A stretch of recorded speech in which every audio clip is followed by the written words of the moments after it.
Salut à toutes et à tous. Bienvenue à la dernière section du chapitre sur les valeurs et vecteurs propres. Dans cette section, qu'est-ce qu'on va vouloir faire? C'est calculer des hautes puissances d'une matrice carrée grâce à un truc qu'on va appeler la diagonalisation. Donc, on va vouloir calculer des hautes puissances de matrice, genre multiplier une matrice par elle-même un gros paquet de fois. Donc, c'est quoi? Genre A à la puissance 3000. Donc, des produits matriciels, c'est pas compliqué, mais c'est quand même long. Donc, on va commencer avec deux exemples qui vont motiver la théorie. Le premier exemple, full fafa, ok, vraiment pas difficile, mais le deuxième exemple, très rapidement, on va dire comme, hey, non. Donc, allons-y avec nos deux exemples. Le premier exemple, soit D, la matrice 4, 0, 0, 5, calculons D à la puissance K, où ce que K pourrait être un vraiment gros chiffre. Donc, cette matrice-là s'appelle D pour une certaine raison. Ok, donc c'est une matrice qui est diagonale. Donc, calculons, pour commencer, D au carré. Donc, si on calcule D au carré, donc si on multiplie D par elle-même, donc 4, juste la matrice, voyons, 4, 0, 0, 5, on la multiplie par 4, 0, 0, 5. Donc, si je couche 4 0 sur 4 0, ça va me donner 4 fois 4 qui est 16. 4 0 sur 0, 5 va me donner 0.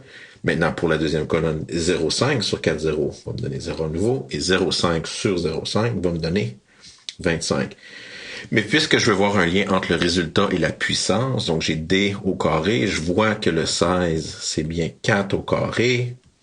0, 0 et 25, c'est 5 au carré. Donc, je vois déjà un lien entre la matrice originale 4, 0, 0, 5 et le D au carré, où ce que j'ai simplement mis au carré le 4 et le 5. Juste pour s'assurer que ça marche bien, calculons aussi D à la 3. Donc, si on calcule D à la 3, qui va être D au carré fois D, D au carré fraîchement calculé comme étant 4 au carré, 0, 0, 5 au carré, donc fois D, 4, 0, 0, 5. Donc, si je couche 4, 0 sur 4 au carré, 0, genre 4 fois 4 au carré, qui va être 4 à la 3. 4, 0 sur 0, 5 carré va me donner 0. Maintenant, pour la deuxième colonne, 0, 5 sur 4 carré, 0 va me donner 0 à nouveau. Et 0, 5 sur 5 carré va me donner 5 à la 3. Donc là, c'est pas mal clair. OK, donc 4 à la 3, 5 à la 3 sur la diagonale pour D à la 3. Si je continue ça, on n'est pas nono, là. Donc, si je prends D à la n'importe quelle puissance, ça va me donner 4 à la puissance K. Voyons, 4 à la puissance K. 0, 0 et 5 à la puissance K. Donc, par exemple, si je m'intéressais à D à la 3000, ben, ce serait la matrice 4 à la 3000, 0, 0, 5 à la 3000. All right. Pas si pire, pas si pire. Prochain exemple. Soit la matrice B, 6 moins 1, 2, 3. Calculons B à une autre puissance. Donc, l'idée, c'est quand même la même. Donc, quand on cherche B à une autre puissance, on calcule B au carré, B3, etc. On cherche un pattern, puis on essaie de trouver une formule pour B à la n'importe quelle puissance. Donc, allons-y avec B au carré. Donc, si je calcule B au carré, donc, qui va être B fois B, donc genre 6 moins 1, 2, 3, fois 6 moins 1, 2, 3. Donc, si je couche 6, 2 sur 6 moins 1, ça va me donner 34. Si je couche 6, 2 sur 2, 3, ça va me donner 18. Pour la deuxième colonne, si je couche moins 1, 3 sur 6 moins 1, ça va me donner moins 9. Et si je couche moins 1, 3 sur 2, 3, ça va me donner 7. Puis déjà là, si on essaie de faire un lien entre la puissance au carré de B et ce résultat-là, c'est pas vraiment évident. Donc, juste pour vraiment montrer à quel point ça sera pas évident, si on continue, si on calcule B3, qui est B au carré fois B, donc B au carré fraîchement calculé comme étant 34, 18, moins 9, 7, fois la matrice B, 6, moins 1, 2, 3. Donc, si je couche 6, 2 sur 34, moins 9, ça va me donner 186. Si je couche 6, 2 sur 18, 7, ça va me donner 122. Bien sûr, là, je vous conseille fortement de faire ces calculs-là pour bien le sentir comme moi. Puis ensuite, si vous couchez pour la deuxième colonne, moins 1, 3 sur 34, moins 9, ça va vous donner moins 61. Et si vous couchez moins 1, 3 sur 18, 7, ça va vous donner moins 39.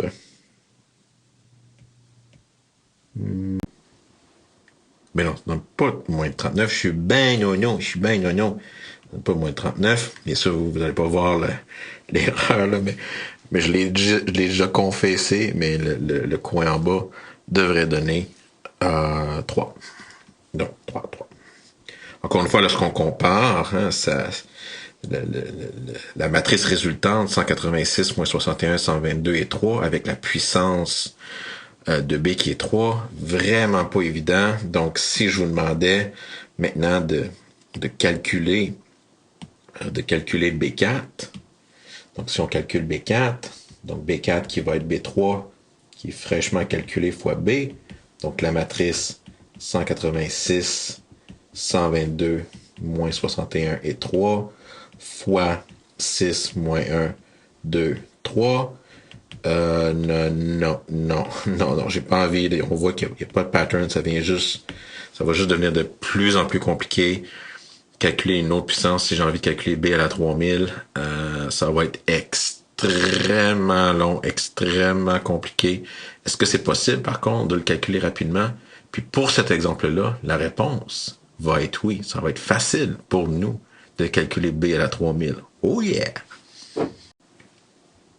Donc, on vient de voir que calculer des puissances de B, c'est pas facile. C'est pas comme calculer des puissances de D, où ce que la matrice est diagonalisable. Donc, le premier exemple, c'était full fafa, matrice diagonalisable.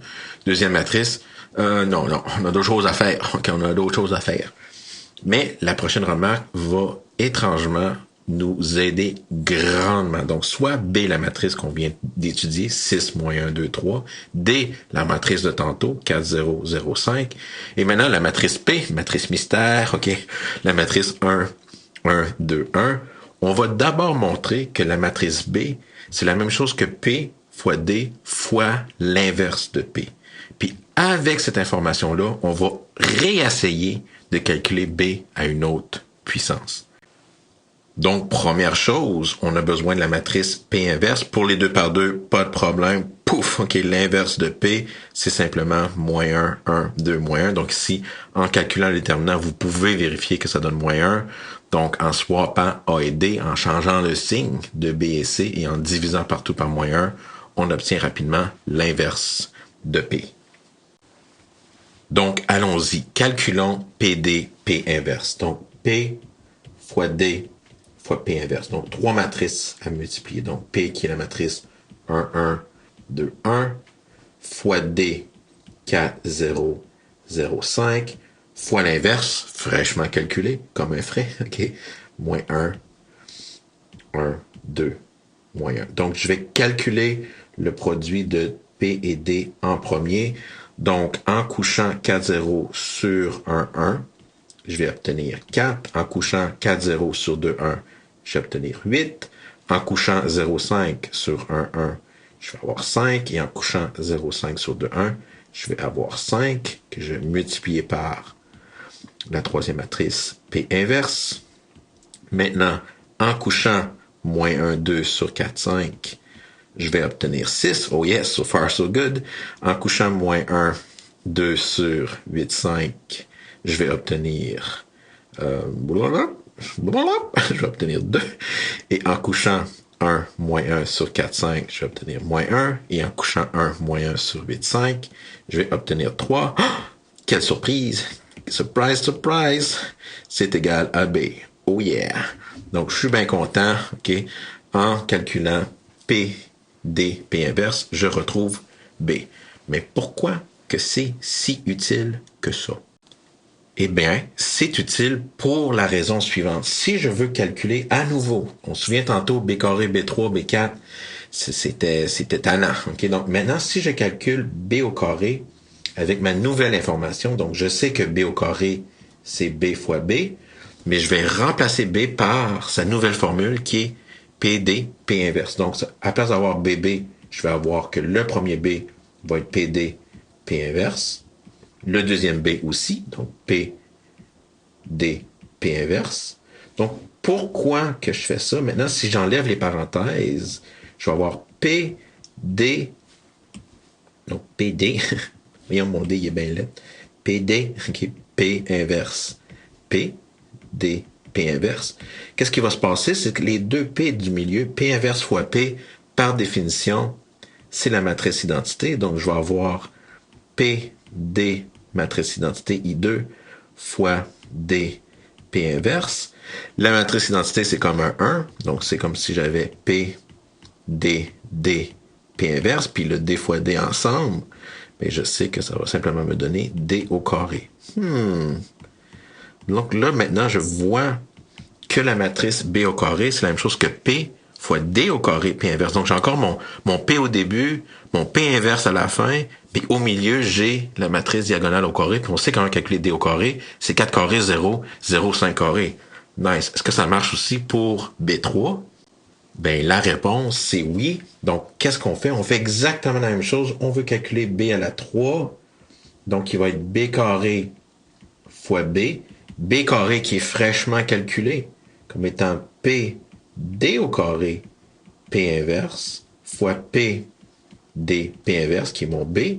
Donc, encore une fois, au milieu, si j'enlève une parenthèse, genre P D carré P inverse P D P inverse, les P inverse et les P du milieu vont devenir la matrice identité. Donc, je vais avoir P D au carré, l'identité, qui est juste un fancy 1, D P inverse. Donc, je sais que l'identité, c'est simplement un 1, je peux l'enlever. Donc, je vais avoir P D au carré D P inverse, puis bien sûr, D au carré fois D. Haha, c'est D3. Donc, pour calculer B3, j'ai juste besoin de calculer D à la 3 fois P à gauche fois P inverse à droite. That's it. That's all. Donc, c'est quoi maintenant le pattern pour B à la K? Bien, le pattern, c'est le suivant. On peut dire que B à la n'importe quelle puissance va être P fois la matrice D à la n'importe quelle puissance, donc DK, fois P inverse. Donc, vraiment, la seule chose que vous devez élever à la K, c'est la matrice diagonale D. Puis la matrice diagonale D, ça, c'est facile, donc l'élever à la K. Donc ici, je peux même voir ce que ça va me donner comme calcul final. Donc, je prends la matrice P, donc qui est 1, 1, 2, 1. Je la multiplie par D à la K, qui est la matrice 4, K, 0, 0, 5K, fois l'inverse de P, qui est moins 1, 1, 2, moins 1. Si je multiplie les deux premières matrices ensemble, donc si je multiplie les deux premières matrices ensemble, si je couche 4K0 sur 1, 1, ça va me donner 4K. Si je couche 4K0 sur 2, 1, je vais avoir 2 fois 4 à la K. Donc ici, faites attention de bien mettre des petits fois entre les deux pour montrer que le 2 n'est pas élevé à la K, juste le 4. Puis ensuite, si je couche 0, 5K sur 1, 1, je vais avoir 5K. Et ensuite, je vais avoir aussi sur la ligne 2, 1, je vais obtenir à nouveau 5K. Donc ensuite, je la multiplie par la matrice P inverse. Donc, mon produit final va me donner quoi? Lorsque je couche moins 1, 2 sur 4K, 5K, je vais avoir moins 4K. Donc, juste faire attention avec les parenthèses. Hein, juste pour le moins est en avant. Plus 2 fois 5K. Donc, ça va être ma première entrée sur ma première ligne, première colonne. Pour la deuxième ligne, je vais avoir moins 2 fois 4K plus 2. Et on a misère. 4K plus 2 fois 5K. 5 à la K, excusez. 5 à la K. Puis pour la dernière colonne, si je couche 1 moins 1 sur 4K moins 5K, genre 4 à la K moins 5 à la K. Puis finalement, je vais avoir 2 fois 4 à la K moins 5 à la K. Donc ça, c'est une matrice, c'est une formule qui est extrêmement puissante. Pourquoi? Parce que ici, maintenant, si je m'intéressais justement à calculer B à la 3000, j'aurais simplement besoin de remplacer dans ma matrice toutes les K par 3000 et en une simple évaluation de K par 3000, en substituant K par 3000, je peux calculer B à la 3000. Donc, je peux vraiment aller à ma puissance de B extrêmement rapidement. Sauf que ici, la raison pour laquelle j'étais capable de me rendre à B à la K ou B à la 3000 de façon directe, c'est parce que j'avais cette matrice diagonale qui vivait, si on veut, là, à l'intérieur de la matrice B. Donc, si on est capable de réécrire B comme étant une matrice P fois une diagonale, une matrice diagonale fois P inverse, alors le problème, c'est plus un problème. Donc, maintenant, la question naturelle, c'est est-ce que c'est possible pour n'importe quelle matrice de la réécrire comme étant PD, P inverse? La réponse, malheureusement, c'est non, sauf qu'on va avoir un critère ensemble qui va nous permettre de déterminer si une matrice peut s'écrire comme étant P, D, P inverse. C'est qu'est-ce qu'on appelle le critère de diagonalisation.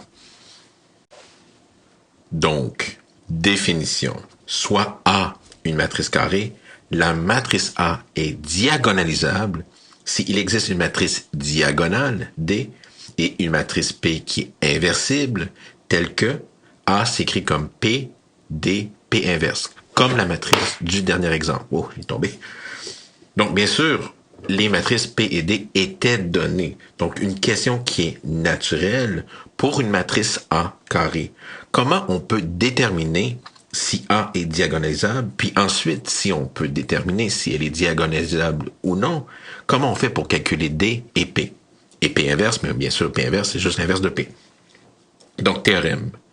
Une matrice A est diagonalisable si et seulement si la somme des dimensions de tous les espaces propres de la matrice A est égale à n, qui est bien sûr la dimension carrée de la matrice. Donc, si on a une 3 par 3, il faut que les dimensions s'additionnent à 3. Si on a une 2 par 2, il faut que les dimensions s'additionnent à 2. Donc, voilà notre critère.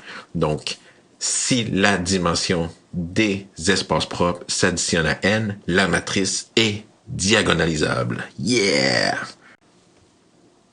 Donc, une fois qu'on sait que notre matrice est diagonalisable, comment on fait pour calculer le D, la matrice diagonale, et le P? On va faire ça grâce à l'algorithme de diagonalisation. Puis bien sûr, c'est lié aux valeurs propres et aux vecteurs propres, puisque on est dans le chapitre qui est des valeurs propres et vecteurs propres. Donc, soit A, une matrice diagonalisable, la matrice D, donc la matrice diagonale, c'est simplement la matrice qui contient les valeurs propres le long de la diagonale. Typiquement, on va mettre ces valeurs propres-là en ordre croissant, donc de la plus petite à la plus grande. Et il faut faire attention, donc là, les valeurs propres, on doit les répéter si les dimensions des espaces propres correspondants sont plus grands qu'un. Donc, si on a un espace propre où ce que la dimension est 2, mais il faut répéter 2 fois cette valeur propre-là. Donc, on met les valeurs propres le long de la diagonale et on les répète si les dimensions sont plus grandes que 1. Ensuite, c'est quoi la matrice P? Mais la matrice P, c'est la matrice des vecteurs propres. Donc ici, qu'est-ce qu'on fait? C'est que pour chaque valeur propre, on prend la base de l'espace propre et on les met dans la matrice P comme étant les colonnes. Donc, supposons que notre premier espace propre contient un seul vecteur dans la base, mais on va mettre le premier vecteur dans la première colonne. Supposons que le deuxième espace propre a 2 vecteurs dans sa base, mais on va simplement mettre ces 2 vecteurs-là dans la deuxième et la troisième colonne, respectivement. Donc, on fait juste coller les vecteurs propres, un à la suite de l'autre, dans le même ordre qu'on a placé les valeurs propres. Ça, c'est extrêmement important. Puis, bien sûr, encore une fois, si la dimension est plus que 1, on va avoir plusieurs vecteurs dans la base qui va correspondre au nombre de fois qu'on doit répéter la valeur propre. Donc, si notre dimension c'est 2, il va y avoir 2 vecteurs propres dans la colonne, dans les colonnes de P. Puis, on a terminé. P inverse, c'est juste l'inverse de P qu'on doit calculer soit rapidement si on a une 2 par 2, sinon avec l'algorithme de Gauss-Jordan pour calculer l'inverse. Puis la diagonalisation de A, mais c'est que A s'écrit comme étant P fois D fois P inverse. Donc P, la matrice des vecteurs propres, D, la matrice des valeurs propres, P inverse, l'inverse de P. Puis si on cherche des hautes puissances de A, rapidement, A à la puissance n'importe quoi va être égal à P fois D à la puissance n'importe quoi fois P inverse, ou plus formellement, A à la K est égal à P, D à la K, P inverse. Wow! Excellent! Donc, pour terminer, je veux construire la diagonalisation de B, l'exemple où ce que c'était donné. Donc, on avait donné le P et le D dans notre exemple avec B pour trouver la formule de B à la K. Maintenant, on va le calculer de scratch avec l'algorithme de diagonalisation. Donc, on va sauter tout de suite à la page 39 qui correspond à l'exemple à la page 33. Donc, calculons les valeurs propres et donnons des exemples de vecteurs propres pour la matrice B, puisqu'on va diagonaliser la matrice B du début. Donc, le polynôme caractéristique B x, c'est le déterminant de la matrice 6 moins x moins 1, 2, 3 moins x, qui va nous donner 6 moins x fois 3 moins x plus 2, qui va se simplifier à x au carré moins 9x plus 20, et qui va se factoriser à x moins 4 fois x moins 5. Les deux racines, les valeurs propres, sont donc lambda 1 est égal à 4, lambda 2 est égal à 5, et c'est nos valeurs propres pour notre matrice. Petite remarque, 4 et 5 sont les entrées qu'on avait dans la matrice diagonale D de tantôt. Donc maintenant, allons calculer des vecteurs propres. Donc pour la première valeur propre, donc pour lambda 1 est égal à 4, le système homogène associé, c'est la matrice. Donc je vais simplement faire moins 4 le long de la diagonale pour la matrice 6, moins 1, 2, 3. Donc je vais obtenir la matrice augmentée 2, moins 1, 0. Et ensuite 2, moins 1, 0. Donc en faisant une élimination, ligne 2 qui devient ligne 2 moins ligne 1, et en divisant par une demi, j'obtiens la matrice sous forme échelonnée réduite, donc la matrice 1, moins 1, 0, et la ligne 0, 0, 0. Donc je vous rappelle qu'on a toujours une ligne de 0 lorsqu'on a une bonne valeur propre. Donc j'ai mes deux variables, x et y. Donc je vois que y n'a pas de pivot, donc y est libre, donc je vais lui assigner un paramètre réel, et avec la première ligne ou la première équation, je peux isoler x comme étant une demi fois t. Lorsque je regroupe tout le monde, donc je peux voir que l'espace propre pour 4, c'est x égale à une demi t et y égale à t, donc t fois une demi 1. Donc je peux voir que c'est l'enveloppe linéaire du vecteur 1. 1 demi 1. Donc, bien sûr, la dimension de E4 est égale à 1. On a besoin des dimensions. Donc, si je veux un exemple de vecteur propre, puisque moi, je veux pas travailler avec des fractions, je vais choisir t égale à 2. Donc, mon premier vecteur propre va être le vecteur 1, 2. Donc, ça, c'est un exemple de vecteur propre dans l'espace propre 4. Puis, je vous conseille de vérifier que si vous multipliez la matrice A par le vecteur 1, 2, vous allez obtenir à nouveau vous allez obtenir le vecteur 4, 8, qui est la même chose que faire le vecteur 1, 2 fois 4. Donc, c'est comme si j'avais simplement fait fois 4, mais c'est bien sûr le résultat de la multiplication. On répète le processus avec la deuxième valeur propre. Donc, here we go. Donc, je vais rapidement sur ces détails-là puisqu'on est à l'aise à ce point-ci de calculer des valeurs propres et des vecteurs propres. Donc, pour la valeur propre 5, le système homogène associé, donc si je fais moins 5 le long de la diagonale, je vais avoir 6 moins 5 qui va me donner 1, moins 1, 0. Puis ensuite, je vais avoir 2, 3 moins 5 qui va me donner moins 2 augmenté par 0. Puis ici, ligne 2, moins 2 fois ligne 1, j'ai ma ligne de 0. Puis j'ai déjà un 1 en haut, donc j'ai ma matrice sous forme échelonnée réduite extrêmement rapidement. Donc, désolé. Donc, mes deux variables x, y n'a pas de pivot, donc y est libre, un paramètre réel. Donc, ici, avec notre première ligne ou notre première équation, on peut isoler x comme étant égal à t. Donc, l'espace propre pour E5 va être donné par x qui est égal à t, y égale à t. Je peux factoriser mon t, donc j'ai que c'est t fois 1, 1. Donc, l'espace propre E5, c'est l'enveloppe linéaire du vecteur 1, 1. Donc, je peux voir que la dimension de E5, c'est égal à 1. Donc, si je veux un exemple de vecteur propre, je pourrais choisir t égale à 1. Donc, le vecteur V2 qui est 1, 1. c'est bien un vecteur dans E5. Et si vous le vérifiez, si vous prenez 1, 1 et que vous le multipliez par la matrice 6, moins 1, 2, 3, lorsqu'on couche ce vecteur-là, ça donne 5, 5. Et bien sûr, je peux voir que ce vecteur-là, c'est comme si j'avais pris le vecteur 1, 1 et que je l'avais multiplié par 5. Oh yeah! Donc c'est bien un vecteur propre pour la matrice A avec la valeur propre associée 5. Donc, tout ce qu'on a fait jusqu'à maintenant, il n'y a rien de nouveau. On a calculé des valeurs propres et des vecteurs propres de notre matrice A. Qu'est-ce qui est un petit peu nouveau, c'est qu'on a calculé la dimension de E4 qui était 1 et la dimension de E5 qui était 1. Maintenant, vérifions notre critère de diagonalisation. Est-ce que A est diagonalisable? On sait que c'est oui, mais on va juste le faire de façon comme si on ne savait pas. Donc ici, puisque on additionne toutes les dimensions des espaces propres, donc la dimension de E4 plus la dimension de E5, donc on avait 1 plus 1 qui est égal à 2, qui est la dimension carrée de notre matrice, donc c'est une matrice 2 par 2, donc la conclusion, c'est que B est diagonalisable. Yay! Ok, donc notre B est diagonalisable. Bien sûr, on le savait, mais bon, on fait juste à semblant qu'on ne savait pas. Donc, qu'est-ce qu'on a?